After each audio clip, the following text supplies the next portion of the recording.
아버지, 왜 며느리 될 사람에게 또 시험을 보시겠다는 겁니까? 그냥 마음에 드는 사람과 결혼하면 안 되나요?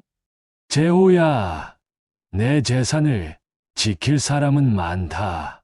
하지만 이 집을 살릴 사람은 많지 않다. 살릴 사람이요? 그래. 단돈 300만 원을 줘도 그 돈을 흩뿌리는 며느리라면 내 아들, 너를 지켜줄 수 없지. 300만 원이요? 그걸로 뭘 보시려는 거죠? 한 달만 기다려라. 누가 진짜 이 집의 주인이 될지 곧 알게 될 테니까. 이 이야기는 백만장자 윤 회장과 그의 하나뿐인 아들 재호의 대화로 시작합니다. 서울 삼청동 언덕배기에 자리 잡은 오래된 한옥을 현대식으로 개조한 대저택은 전통 기와 지붕 아래로 최신식 설비가 완벽하게 조화를 이루고 있었습니다. 넓은 마당 한쪽에는 100년 된 느티나무가 웅장하게 서 있고 정원 가장자리를 따라 심어진 은목서와 백목련이 자연스러운 울타리를 만들며 바람이 불 때마다 은빛잎이 반짝였습니다. 그 그늘 아래 잔디는 비단처럼 고르고 짙은 녹색을 띠고 펼쳐져 있습니다. 이곳이 바로 재산 수백억 원대의 78세 기업가 윤만석 회장의 집입니다. 윤만석 회장은 1945년 해방 직후 경상북도 안동의 가난한 농가에서 태어났습니다. 6.25 전쟁 통해 부모를 모두 잃고 고아가 된 그는 17살 되던 해 홀로 서울로 올라왔습니다. 남대문 시장 한 구석에서 시작한 작은 철물점이 그의 모든 것이었죠. 한 푼도 헛되이 쓰지 마라. 돈은 눈물과 땀으로 만든 것이니까. 이것이 젊은 윤만석의 좌우명이었습니다. 새벽 4시에 일어나 밤 12시가 되어서야 잠자리에 들던 그는 한 푼, 두 푼 모아가며 철물점을 건자재 납품업으로 다시 건설업으로 키워나갔습니다. 30대에 만난 아내와의 사랑도 아름다웠습니다. 그녀는 가난한 윤만석을 있는 그대로 받아들이며 함께 고생을 마다하지 않았죠. 둘이서 손에 손을 잡고 일궈낸 사업은 점점 커져갔고 마침내 건설업계에서 손꼽히는 대기업으로 성장했습니다. 하지만 행복은 오래가지 못했습니다. 아내가 유일한 아들 윤재호를 낳은 지 3년 만에 갑작스러운 병으로 세상을 떠났던 것입니다. 그때 윤 회장의 나이 40세, 재호는 고작 3살이었죠. 이제 네가 내 전부다. 재호야. 홀아버지가 된 윤 회장은 아들 하나만 바라보고 살았습니다. 최고의 교육을 받게 하고 넓은 세상을 경험하게 하며 언젠가는 자신의 사업을 물려줄 준비를 시켰습니다. 재호는 아버지의 기대에 부응했습니다. 서울대학교 경영학과를 졸업하고 미국에서 MBA를 마친 후 현재는 아버지 회사의 전무이사로 일하고 있습니다. 40대 초반이 된 지금까지도 결혼하지 않은 재호를 바라보는 아버지의 마음은 착잡했습니다. 재산보다 집안을 지켜줄 지혜가 중요하다. 이것이 윤 회장의 확고한 신념이었습니다. 돈만 있다고 해서 행복한 것은 아니라는 것을 뼈저리게 알고 있었거든요. 진정으로 가정을 지키고 사랑을 나누며 어려울 때 함께할 수 있는 사람이어야만 진짜 며느리라고 생각했습니다. 그런데 최근 들어 재호 주변에 3명의 여성이 나타났습니다. 각기 다른 배경을 가진 이들 중에서 과연 누가 진정한 며느리감일까요? 윤 회장은 고민 끝에 특별한 방법을 생각해냈습니다. 각자에게 300만 원짜리 체크카드와 비어있는 별채를 내어주며 한 달간의 시험을 치르게 하는 것이었죠. 이 돈으로 한 달을 버텨보시오. 조건은 단 하나. 추가 지원이나 도움은 없다. 300만 원이라면 누군가에게는 아주 넉넉하고 또 누군가에게는 한 달을 온전히 생활하기에는 결코 넉넉하지 않은 금액이었습니다. 특히 지금까지 풍족한 환경에서 살아온 사람이라면 더욱 그렇겠죠. 윤 회장의 의도는 분명했습니다. 돈을 어떻게 쓰는지, 어려운 상황에서 어떻게 대처하는지, 진정으로 검소하고 알뜰한 생활을 할 수 있는지를 보겠다는 것이었습니다. 거실에서 아들 재호와 나눈 대화가 모든 것의 시작이었습니다. 아버지, 왜 며느리 될 사람들에게 또 시험을 보시겠다는 겁니까? 그냥 마음에 드는 사람과 결혼하면 안 되나요? 재호의 질문에 윤 회장은 차잔을 내려놓으며 깊은 숨을 쉬었습니다. 재호야, 내 재산을 지킬 사람은 많다. 하지만 이 집을 살릴 사람은 많지 않다. 살릴 사람요? 그래. 단돈 300만 원을 줘도 그 돈을 흩뿌리는 며느리라면 내 아들, 너를 지켜줄 수 없지. 재호는 놀라며 물었습니다. 300만 원이요? 그걸로 뭘 보시려는 거죠? 윤 회장은 미소를 머금고 답했습니다. 한 달만 기다려라. 누가 진짜 이 집의 주인이 될지 곧 알게 될 테니까. 이제 3명의 후보자들이 각자 어떤 선택을 할지, 그리고 그 선택들이 어떤 결과를 가져올지 지켜봐 주세요. 구독과 좋아요 눌러주세요. 여러분의 관심과 응원이 더 감동적이고 재미있는 이야기를 만드는 큰 힘이 됩니다. 첫 번째 후보는 김서연 32세입니다. 서연의 아버지 김태주는 윤만석 회장의 30년 지기 사업 파트너였습니다. 두 사람의 인연은 1990년대 초로 거슬러 올라갑니다. 당시 윤 회장이 건설업에 뛰어들기 시작할 무렵 자금난에 허덕이던 그에게 과감히 투자를 결정한 사람이 바로 김태준이었습니다. 다른 투자자들이 모두 등을 돌렸을 때 김태준만큼은 윤 회장의 가능성을 믿어주었죠. 만석이 형, 사람을 보는 내 눈은 틀리지 않아요. 형이라면 반드시 성공할 겁니다. 그 말대로 두 사람은 함께 성공했습니다. 윤 회장의 건설회사와 김태준의 건축자재 유통업체가 서로 상부상조하며 성장해 온 것이죠. 사업적 파트너를 넘어서 진정한 형제 같은 사이가 되었습니다. 그래서 서연과 재호는 어릴 때부터 한 가족처럼 지냈습니다. 서연이 5살, 재호가 10살이던 시절부터 명절이면 함께 모이고 여름휴가도 함께 다니는 사이였죠. 우리 서연이가 크면 재호 오빠 부인이 될 거야. 어른들은 농담 삼아 이런 말을 자주 했습니다. 하지만 서연에게는 농담이 아니었습니다. 어린 시절부터 재호 오빠는 그녀에게 특별한 존재였거든요. 재호가 대학에 들어가고 유학을 떠날 때도 서연은 묵묵히 기다렸습니다. 다른 남자들의 구애를 모두 뿌리치면서 말이죠. 명문대를 졸업하고 아버지 회사에서 일하면서도 마음 한구석에는 항상 재호에 대한 마음을 간직하고 있었습니다. 서연의 성격은 천진난만하고 순수했습니다. 어려서부터 부족한 것 없이 자란 탓에 세상의 어려움을 잘 모르는 면이 있었죠. 돈의 가치에 대해서도 다른 사람들과는 다른 기준을 갖고 있었습니다. 돈은 쓰라고 있는 거 아닌가요? 이것이 서연의 평소 생각이었습니다. 명품 가방 하나에 몇백만 원을 쓰는 것도 당연하게 여겼고, 친구들과 해외여행을 가면서 하루에 수십만 원씩 쓰는 것도 아무렇지 않게 생각했습니다. 그런 서연이 윤 회장의 300만 원 시험을 받게 된 것입니다.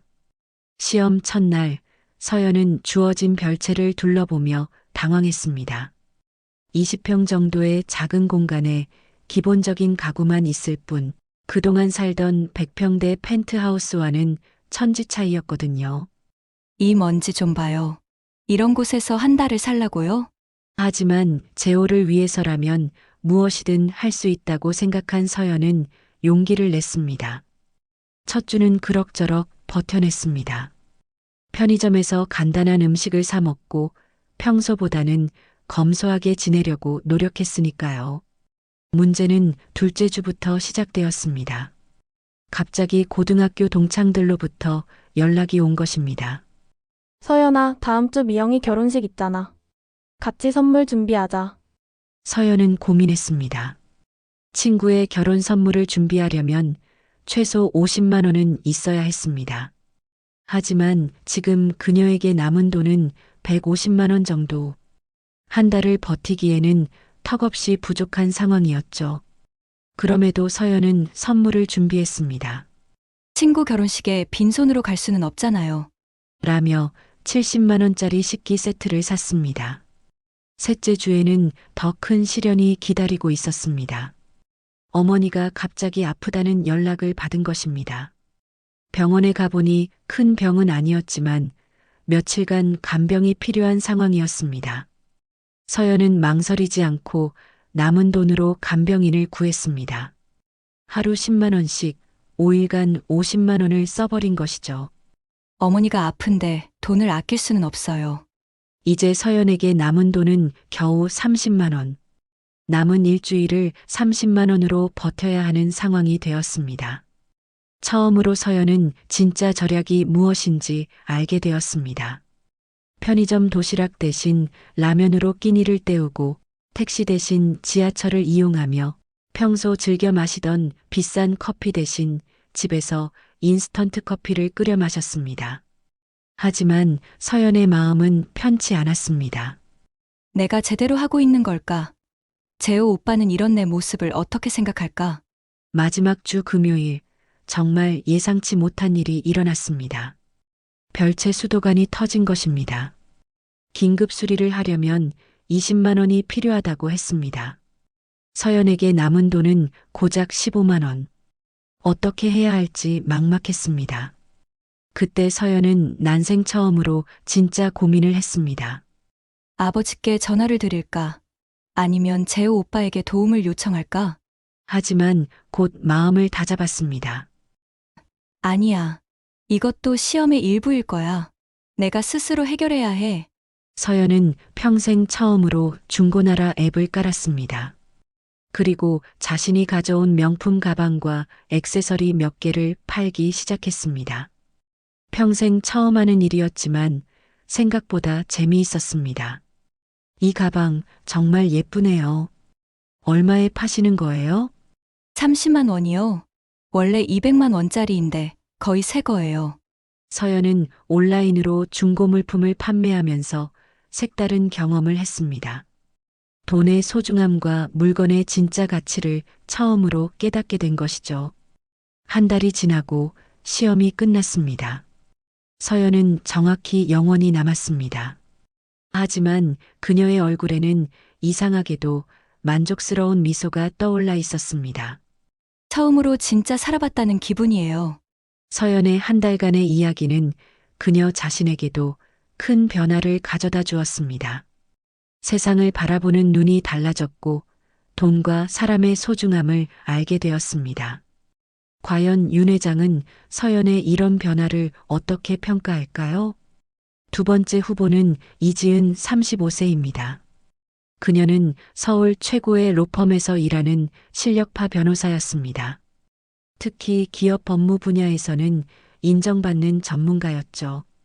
지은과 윤 회장의 인연은 5년 전으로 거슬러 올라갑니다. 윤 회장의 회사가 대규모 건설 프로젝트에서 계약 분쟁에 휘말렸을 때 지은이 담당 변호사로 나선 것이 시작이었습니다. 당시 상황은 매우 복잡했습니다. 상대방이 일방적으로 계약을 파기하며 손해배상을 요구한 상황이었거든요. 다른 변호사들은 모두 어려운 사건이라며 소극적인 태도를 보였지만 지은만큼은 달랐습니다. 회장님, 이 사건은 충분히 승소할 수 있습니다. 제가 책임지겠습니다. 지은의 확신에 찬 목소리에 윤 회장은 깊은 인상을 받았습니다. 그리고 실제로 지은은 6개월간의 치열한 법정 공방 끝에 완벽한 승리를 거두어냈죠. 그 이후로 윤 회장의 회사는 모든 중요한 법정 문제를 지은에게 맡겼습니다. 계약서 검토부터 시작해서 노동 분쟁, 지적 재산권 문제까지 지은은 언제나 완벽한 일처리를 보여줬습니다. 업무상 만나다 보니 자연스럽게 재호와도 가까워졌습니다. 재호가 전무이사로서 법무팀과 협업하는 일이 많았거든요. 처음에는 순전히 업무적인 관계였지만 시간이 지나면서 서로에 대해 더 알게 되었습니다. 재호는 경영진답게 큰 그림을 그리는 능력이 뛰어났고 지은은 세심한 부분까지 놓치지 않는 완벽주의자였습니다. 두 사람의 성격은 묘하게 서로를 보완해 주었죠. 재호 전무님, 이 조항은 좀 더 신중하게 검토해야 할 것 같은데요. 역시 지은 변호사님이네요. 제가 놓친 부분을 정확히 짚어주시는군요. 이런 대화들이 반복되면서 지은은 모르는 사이에 재호에게 특별한 감정을 갖게 되었습니다. 처음에는 존경하는 마음이었다가 점점 더 깊은 감정으로 발전한 것이죠. 하지만 지은은 절대 자신의 마음을 드러내지 않았습니다. 프로페셔널한 관계를 유지하는 것이 중요하다고 생각했거든요. 나 같은 사람이 재호 전무님께 어울릴까? 지은은 종종 이런 생각에 빠지곤 했습니다. 재호는 재벌가의 아들이고 자신은 평범한 중산층 출신. 아무리 성공한 변호사라고 해도 신분의 차이는 엄연했으니까요. 그런데 윤 회장은 예리한 눈으로 지은의 마음을 간파하고 있었습니다. 회의 중에 재호를 바라보는 지은의 눈빛, 재호가 농담을 할 때 살짝 번지는 미소, 재호가 다른 여성 이야기를 할 때 순간적으로 굳어지는 표정까지 모든 것을 놓치지 않았죠. 저 여자는 진짜로 우리 재호를 사랑하고 있구나. 윤 회장의 마음에는 지은에 대한 호감이 자리 잡기 시작했습니다. 실력도 뛰어나고 인품도 훌륭하며 무엇보다 아들을 진심으로 사랑하는 마음이 느껴졌거든요. 그래서 지은도 이번 시험의 대상이 된 것입니다. 지은이 300만 원 시험을 받게 되었을 때 그녀의 반응은 매우 차분했습니다. 300만 원으로 한 달을 살아보라는 것이군요. 흥미로운 시험이네요. 변호사답게 지은은 즉시 계획을 세웠습니다. 엑셀 시트를 만들어 예상 지출을 항목별로 정리하고 한 달 동안의 생활비를 체계적으로 관리하기 시작했습니다. 식비 월 120만 원, 교통비 월 20만 원, 생활용품 월 30만 원, 통신비 월 10만 원, 기타 월 20만 원, 비상금 100만 원. 완벽한 계획이었습니다. 하지만 현실은 계획과 달랐죠. 첫 번째 변수는 식비였습니다. 평소 고급 레스토랑에서 식사하던 지은에게는 편의점 도시락조차 생소했습니다. 직접 요리를 해본 경험도 거의 없었죠. 이 라면은 어떻게 끓이는 거지? 35세의 엘리트 변호사가 라면 끓이는 법을 유튜브로 배우는 모습은 우스꽝스럽기도 했지만 한편으로는 진지했습니다. 지은은 무엇이든 완벽하게 해내려는 성격이었거든요. 둘째 주에 더 큰 시련이 찾아왔습니다. 지은이 오랫동안 무료 법률 상담을 해주던 독거노인 분이 사기를 당하게 된 것입니다. 75세 박할아버지는 전화 사기범들에게 속아 보이스피싱 피해를 당했습니다. 겨우 모은 노후 자금 2천만 원을 모두 빼앗긴 상황이었죠. 변호사님, 제가 너무 바보같이 당했나요? 이제 생활비도 없어서 어떻게 살아야 할지. 할아버지의 절망적인 목소리에 지은의 마음이 아팠습니다. 법적으로 회복 가능성을 검토해 봤지만 현실적으로는 돈을 되찾기 어려운 상황이었어요. 할아버지, 우선 당장 생활하실 수 있게 도와드릴게요. 지은은 망설이지 않고 자신의 비상금 50만 원을 할아버지께 드렸습니다. 매번 도움을 받기만 해서 언제 갚아드릴지. 갚으실 생각 마세요. 그냥 제가 할아버지께 도움이 되고 싶어서 하는 일이에요. 지은은 추가로 사기 피해 신고와 복지 서비스 연계까지 도와드렸습니다. 비록 잃은 돈은 되찾을 수 없었지만 할아버지가 최소한의 생활은 유지할 수 있게 되었죠. 하지만 이로 인해 지은의 계획은 완전히 틀어졌습니다. 남은 예산으로 2주를 더 버텨야 하는 상황이 된 것이죠. 이때부터 지은은 정말로 절약하는 법을 배웠습니다. 마트에서 할인 상품을 찾고 쿠폰을 모으고 중고 물품을 활용하는 등 평생 해보지 못한 일들을 경험했습니다. 특히 인상 깊었던 것은 동네 아줌마들과의 만남이었습니다. 마트에서 장을 보다가 만난 이웃 아주머니가 지은에게 절약 노하우를 알려준 것이죠.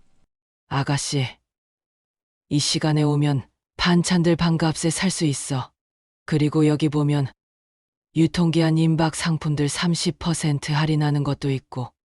감사합니다, 아주머니. 처음 알았어요. 아이고, 이렇게 예쁜 아가씨가 혼자 사나? 결혼은 언제 할 거야? 이런 소소한 대화들이 지은에게는 새로운 경험이었습니다. 그동안 법무법인에서만 살다 보니 일반 사람들의 삶을 제대로 알지 못했던 것이죠. 셋째 주에는 예상치 못한 일이 일어났습니다. 지은이 평소 봉사활동을 하던 고아원에서 긴급히 도움을 요청한 것입니다. 아이들 중 한 명이 갑자기 아파서 병원비가 필요하다는 연락이었습니다. 지은은 또다시 자신의 돈을 내어주었습니다. 30만 원이라는 적지 않은 금액이었지만 아픈 아이를 그냥 둘 수는 없었거든요. 이제 지은에게 남은 돈은 20만 원뿐. 마지막 일주일을 20만 원으로 버텨야 하는 상황이 되었습니다. 하지만 지은은 포기하지 않았습니다. 대신 창의적인 방법을 찾기 시작했죠. 평소 알고 지내던 법무법인 동료들에게 연락해서 작은 일거리를 구했습니다. 지은아, 계약서 번역 작업 있는데 할 수 있어? 하루 만에 10만 원 벌 수 있어. 물론이죠. 바로 시작할게요. 지은은 밤을 새워가며 번역 작업을 했습니다. 그리고 벌어들인 돈으로 나머지 한 주를 버텨냈죠. 한 달이 끝났을 때 지은은 정확히 5천 원을 남겼습니다. 완벽한 계산이었죠. 하지만 지은이 얻은 것은 남은 돈이 아니었습니다. 진짜 삶이 무엇인지, 돈의 진정한 가치가 무엇인지 깨닫게 된 것이 더 큰 수확이었습니다. 이 한 달 동안 제가 진짜 살아있다는 느낌을 받았어요. 지은의 고백에는 진심이 담겨 있었습니다. 세 번째 후보는 박미나 29살이었습니다. 그녀는 윤 회장의 회사에서 진행하는 저소득층 아이들 지원 행사를 담당하는 사회복지사 출신의 사원이었습니다. 미나의 어린 시절은 결코 순탄하지 않았습니다. 부산의 작은 달동네에서 태어난 그녀는 아버지를 일찍 여의고 어머니와 단둘이 살았습니다. 어머니는 공장에서 일하며 미나를 키웠지만 생활은 늘 빠듯했습니다. 미나야, 우리는 가난하지만 마음만은 부자로 살자. 어머니의 이 말이 미나의 인생 철학이 되었습니다. 물질적으로는 부족했지만 어머니는 미나에게 따뜻한 사랑과 올바른 가치관을 심어주었습니다. 고등학교 시절 미나는 야간 자율학습을 마치고 편의점에서 아르바이트를 했습니다. 학비와 생활비를 벌기 위해서였죠. 힘들었지만 불평하지 않았습니다. 오히려 어머니에게 조금이라도 도움이 되고 싶었거든요. 대학은 장학금으로 다녔습니다. 사회복지학과를 선택한 이유도 단순했습니다. 나처럼 어려운 사람들을 도와주고 싶어서였죠. 대학 시절에도 미나는 다양한 봉사활동에 참여했습니다. 독거노인 돌봄, 장애아동 지원, 노숙자 급식 봉사 등 어려운 곳이면 어디든 찾아가 도움의 손길을 내밀었습니다. 미나야, 넌 참 착한 애구나. 하지만 너무 남을 위해서만 살지 마라. 교수님들도 걱정할 정도로 미나는 자신보다 남을 먼저 생각하는 성격이었습니다. 대학 졸업 후 미나는 사회복지사로 일하기 시작했습니다. 월급은 많지 않았지만 보람은 컸습니다. 특히 어려운 환경의 아이들을 도울 때 가장 행복했죠. 그러던 중 우연한 기회에 윤 회장의 회사에서 진행하는 기업의 사회적 책임 일환 프로그램 담당자로 일하게 되었습니다. 저소득층 아이들을 위한 교육 지원, 급식 제공, 장학금 지급 등의 업무를 맡았죠. 그리고 바로 이 일을 하면서 재호와의 운명적인 만남이 시작되었습니다. 그날은 회사 근처 카페에서 아이들과 함께할 프로그램 자료를 정리하고 있었습니다. 미나는 늘 그렇듯 일에 몰두해 있었죠.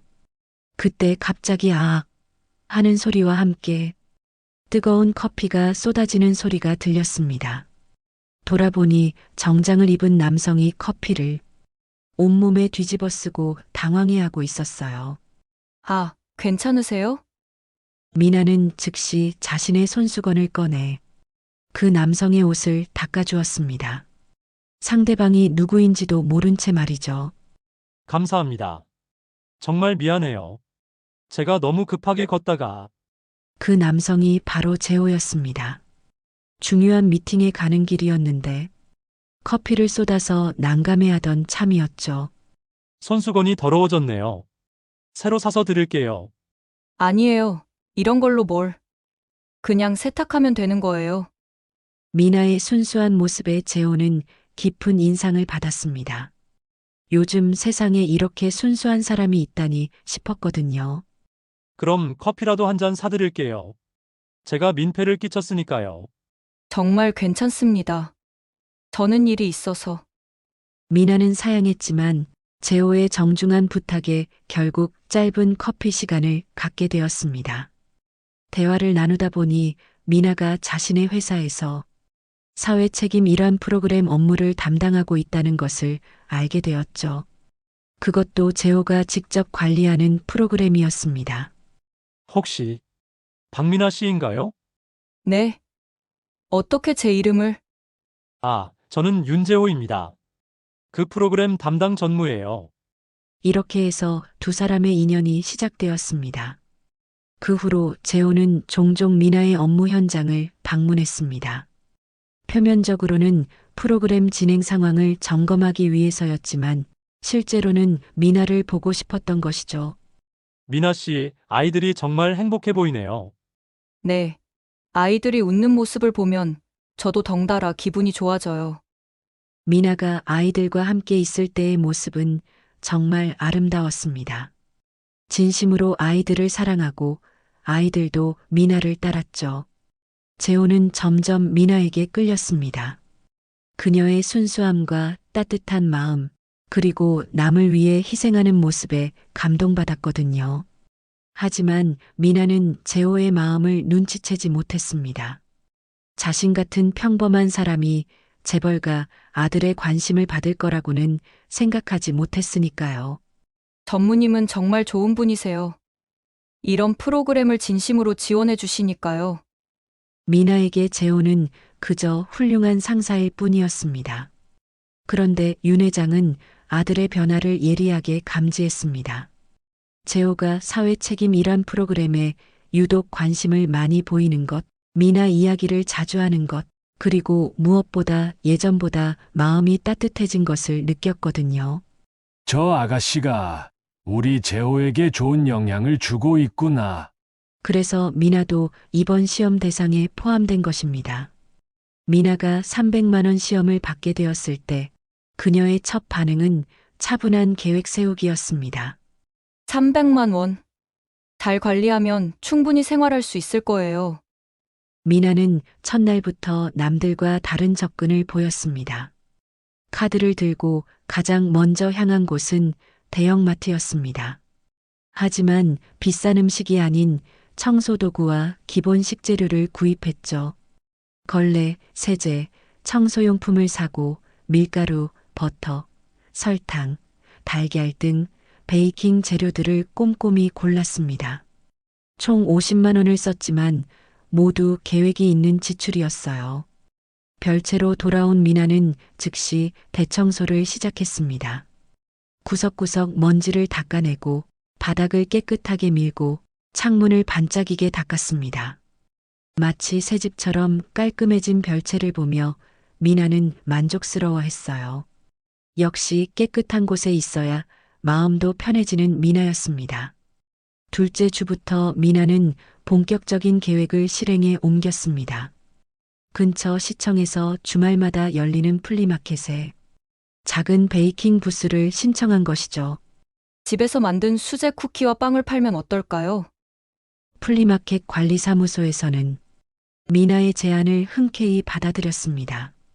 젊은 여성이 정성스럽게 만든 수제 베이커리라면 분명 인기가 있을 거라고 생각했거든요. 미나는 밤늦게까지 쿠키와 머핀, 작은 케이크들을 만들었습니다. 어머니에게서 배운 레시피에 자신만의 정성을 더해서 말이죠. 첫 번째 플리마켓 날, 미나의 부스 앞에는 예상보다 많은 사람들이 몰렸습니다. 어머, 이 쿠키 정말 맛있어 보인다. 얼마예요? 3,000원이에요. 직접 만든 거라 첨가물이 전혀 들어가지 않았어요. 그럼 10개 주세요. 미나의 정성이 들어간 베이커리는 금세 매진되었습니다. 하루 매출이 15만 원. 재료비를 빼고도 10만 원의 순수익이 났어요. 정말 다행이에요. 이러면 생활비 걱정은 없겠어요. 하지만 미나의 진짜 목표는 돈을 버는 것만이 아니었습니다. 플리마켓에서 만난 이웃들과 친분을 쌓기 시작한 것이죠. 아가씨, 혹시 시간 있으면 우리 동네 독거 할머니들 도시락 봉사 같이 해볼래요? 네. 정말 좋은 일이네요. 꼭 참여하고 싶어요. 셋째 주부터 미나는 베이킹 부스 운영과 함께 봉사활동도 시작했습니다. 주중에는 독거 할머니들을 위한 밑반찬 만들기, 주말에는 플리마켓에서 베이킹 판매를 병행했어요. 놀라운 일이 일어났습니다. 봉사활동에서 만난 할머니들이 미나의 베이킹을 소문내기 시작한 것이죠. 우리 동네에 손맛 좋은 아가씨가 있어. 쿠키도 정말 맛있게 만들고 말이야. 입소문이 퍼지면서 미나의 단골 고객들이 늘어났습니다. 주문 제작 요청도 들어오기 시작했어요. 미나 씨, 우리 손자 생일 케이크 좀 만들어 주실 수 있나요? 물론이죠. 어떤 케이크를 원하세요? 미나는 매주 플리마켓뿐만 아니라 주문 케이크까지 만들며 꾸준한 수입을 올렸습니다. 하지만 벌어들인 돈을 혼자만 쓰지는 않았어요. 봉사활동에서 만난 어려운 이웃들을 위해 무료로 빵을 나눠주기도 하고 재료비가 부족한 지역 아동센터에 밀가루와 설탕을 후원하기도 했습니다. 돈을 벌 때 나눔도 함께 해야 진짜 의미가 있는 것 같아요. 넷째 주가 되자 미나는 이미 마을의 작은 유명인이 되어 있었습니다. 베이킹 실력도 좋고 봉사활동도 열심히 하는 착한 아가씨로 소문이 났거든요. 미나야, 우리 동네에 정착해서 살면 어떨까? 베이킹 카페라도 차리면 장사 잘 될 텐데. 동네 어르신들의 권유까지 받을 정도였습니다. 한 달이 끝났을 때 미나의 통장을 확인한 결과는 놀라웠습니다. 처음 받은 300만 원이 380만 원으로 늘어나 있었던 것이죠. 베이킹 판매로 벌어들인 수익이 100만 원. 하지만 봉사활동과 이웃 도움으로 20만 원 정도를 써서 총 80만 원이 늘어난 상황이었습니다. 이런. 돈이 늘어나다니. 미나 자신도 놀라워했습니다. 하지만 더 기뻤던 것은 돈보다 새롭게 알게 된 이웃들과의 인연이었어요. 이 한 달 동안 정말 많은 분들을 만나고 도움을 주고받으며 살았어요. 돈으로는 살 수 없는 소중한 경험이었습니다. 이것이 바로 미나다운 선택이었습니다. 언제나 남을 먼저 생각하고 자신의 것을 나누는 것을 당연하게 여기는 따뜻한 마음의 소유자였으니까요. 과연 윤 회장은 이런 미나의 마음을 어떻게 평가할까요? 그리고 재호는 미나의 진정한 모습을 알게 된다면 어떤 선택을 할까요? 3명의 후보자들의 한 달간의 이야기가 모두 끝났습니다. 이제 윤 회장의 최종 판단만 남았습니다. 한 달이 지난 어느 화창한 오후, 윤만석 회장은 천천히 3개의 별채를 돌아보기 시작했습니다. 비서 차부장과 함께 첫 번째 별채부터 방문했죠. 첫 번째 별채 김서연의 공간부터 방문했습니다. 문을 열자마자 윤 회장의 눈에 들어온 것은 어질러진 거실이었습니다. 소파 위에는 쇼핑백들이 무질서하게 놓여 있고 테이블 위에는 택배 상자들이 쌓여 있었어요. 냉장고를 열어보니 거의 비어 있었습니다. 편의점 도시락 용기 몇 개와 비싼 수입 과일 하나가 전부였죠. 서연 씨, 한 달 동안 어떻게 지내셨나요? 차 부장이 물었습니다. 서연은 약간 창피한 듯한 표정으로 대답했습니다. 처음에는 정말 어려웠어요. 이렇게 생활해 본 적이 없어서요. 중간에 친구 결혼식도 있고, 어머니가 아프셔서 간병인도 구하고, 마지막엔 정말 어떻게 해야 할지 몰랐어요. 윤 회장은 고개를 끄덕이며 물었습니다. 그래서 어떻게 했니? 제 물건들을 팔았어요. 중고나라 앱이라는 걸 처음 써봤는데 생각보다 재미있더라고요. 물건에도 각각 사연이 있고 사는 사람들도 다 이유가 있고. 서연의 눈에는 한 달 전과는 다른 빛이 서려 있었습니다. 철없던 아가씨에서 현실을 조금씩 알아가는 여성으로 변해가고 있었거든요. 그래서 결과는 어떻게 되었나요? 딱 0원 남았어요. 하지만 후회하지 않아요. 친구 결혼식에 빈손으로 갈 수는 없었고 어머니가 아프셨으니 당연히 도와드려야 했으니까요. 윤 회장은 잠시 말없이 서연을 바라봤습니다. 그녀의 마음은 선했지만 아직 계획성과 살림 능력은 부족해 보였습니다. 두 번째 별채 이지은의 공간을 방문했습니다. 두 번째 별채는 첫 번째와는 정반대였습니다. 모든 것이 완벽하게 정리되어 있었고 테이블 위에는 한 달간의 가계부가 깔끔하게 정리되어 있었어요.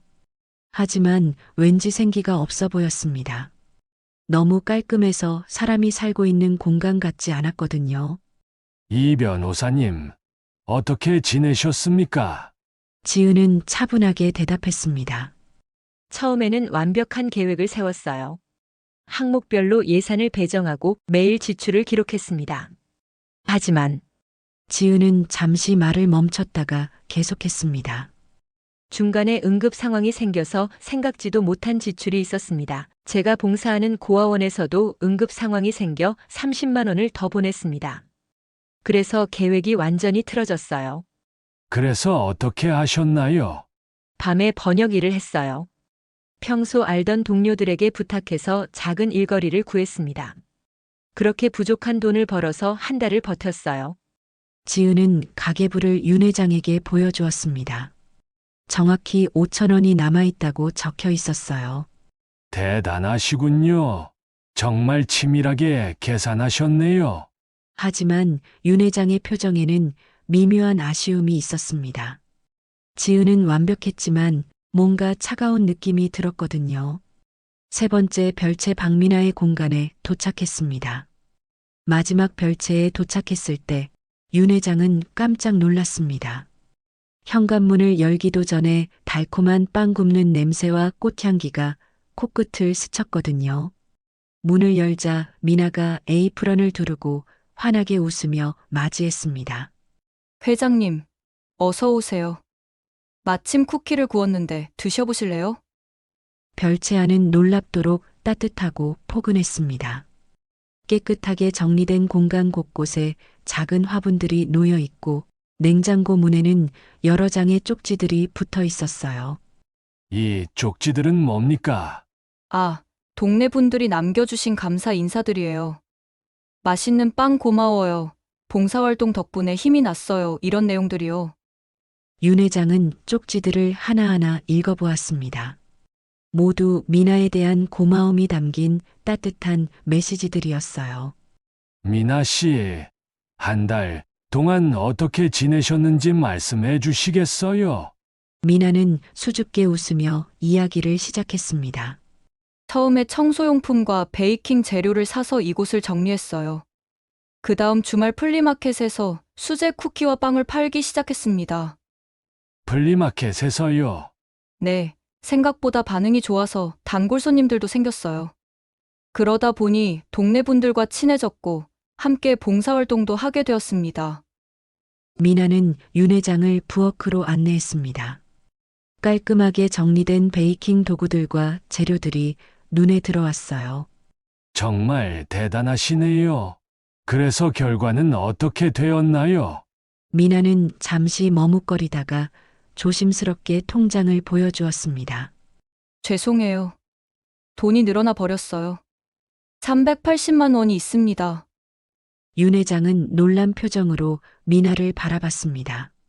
늘어났다고요? 베이킹으로 번 수익이 100만 원 정도 됐어요. 하지만 봉사활동하면서 어려운 이웃들을 도와드리는데 20만 원 정도 썼고요. 그래서 80만 원이 늘어났네요. 윤 회장은 잠시 말을 잃었습니다. 이런 결과는 전혀 예상하지 못했거든요. 그런데 미나 씨, 이 모든 걸 혼자 하신 건가요? 아니에요. 동네 분들이 많이 도와주셨어요. 플리마켓 자리도 소개해 주시고, 베이킹 레시피도 알려주시고, 혼자서는 절대 할 수 없었을 거예요. 그때 별채 앞에서 누군가 부르는 소리가 들렸습니다. 미나야, 오늘도 빵 좀 사갈게. 미나 누나, 우리 할머니가 쿠키 맛있다고 또 보내래요. 동네 아이들과 어른들이 미나를 찾아온 것이었습니다. 미나는 환하게 웃으며 각 구운 빵을 나눠주었어요. 이 모습을 지켜보던 윤 회장의 눈에는 감동이 서렸습니다. 그날 저녁 윤 회장은 아들 재호를 불러 최종 결정을 알렸습니다.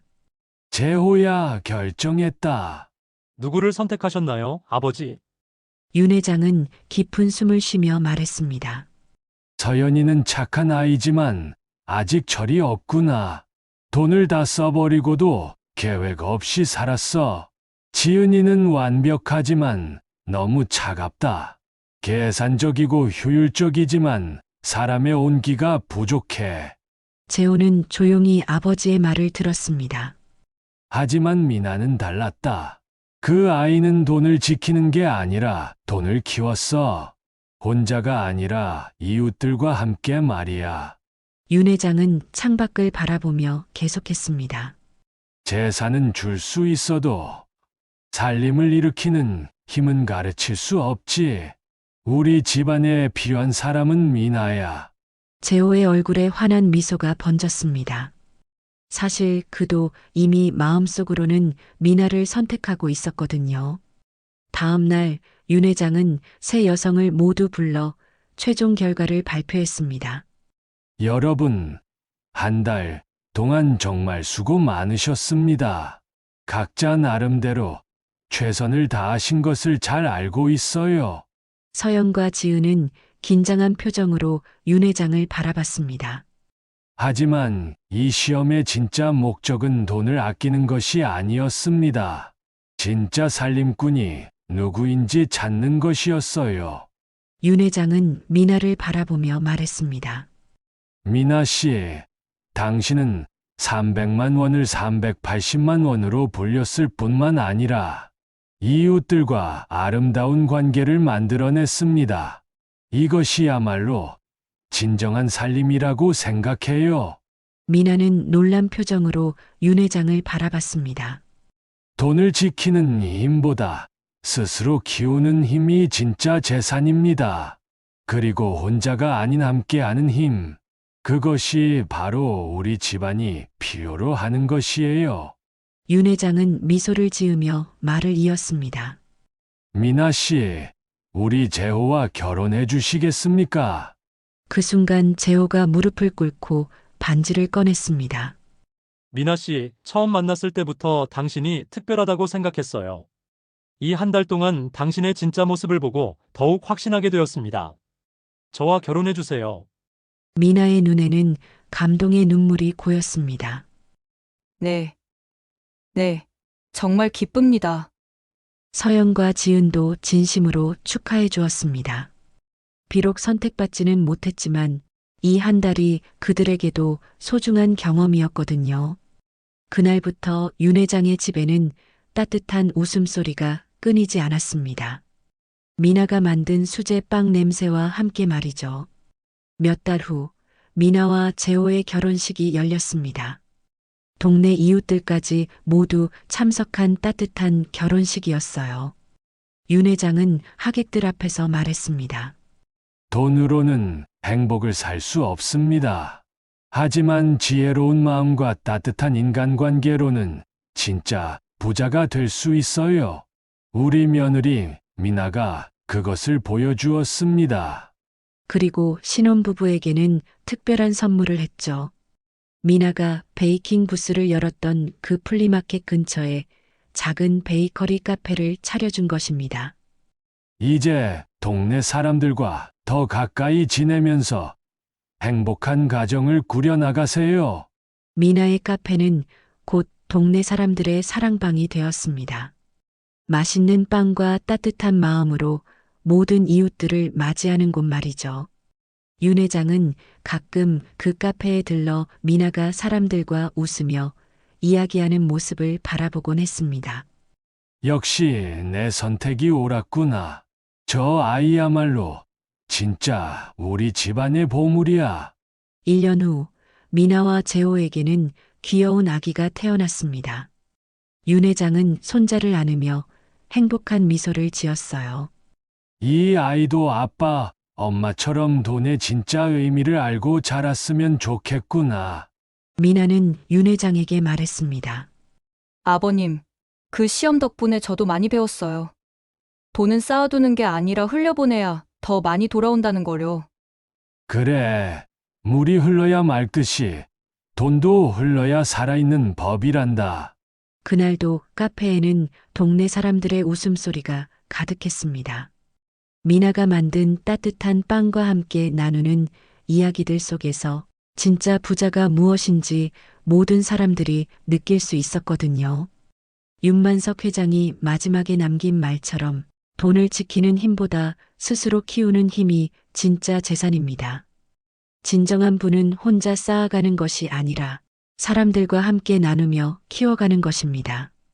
미나처럼 따뜻한 마음과 지혜로운 행동으로 주변을 행복하게 만드는 사람이야말로 인생의 진짜 승리자라고 할 수 있겠죠. 여러분은 마음에 드는 며느리 후보가 있었나요? 댓글로 여러분이 선택한 며느리 후보와 그 이유를 들려주세요. 또 비슷한 경험이나 생각이 있으시면 함께 나눠주시면 더욱 감사하겠습니다. 오늘 이야기가 마음에 드셨다면 구독과 좋아요 부탁드려요. 여러분의 작은 관심 하나하나가 더 좋은 이야기를 만드는 큰 힘이 됩니다. 다음에도 가슴 따뜻해지는 이야기로 찾아오겠습니다. 영상 시청해주셔서 감사합니다. 오늘 하루도 행복하고 평온한 하루 되세요. 감사합니다.